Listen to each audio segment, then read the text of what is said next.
சமயபுரம் மாரியம்மன் முத ஸ்ரீரங்கம் கோயிலில் தான் இருந்தாங்கன்னா சொல்ல முடியுதா?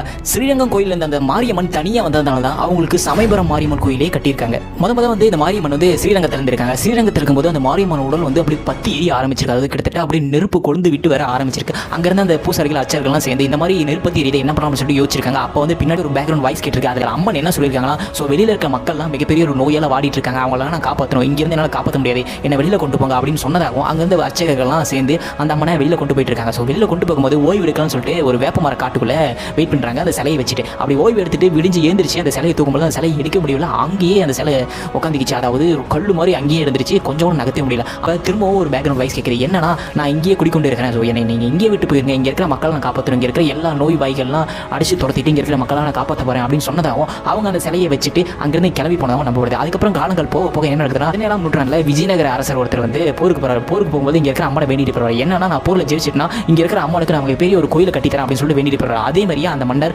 அந்த போரில் ஜெயிச்சார். அதுக்கப்புறம் தான் அந்த மன்னர் இங்கே வந்து மிகப்பெரிய அளவான ஒரு மாரியம்மன் கோயிலை கட்டியிருக்காரு. அதுதான் இந்த சமயபுரம் மாரியம்மன் கோவில். அந்த மன்னர் வந்து விஜயநகர சொக்கநகர்னு சொல்கிறாங்க.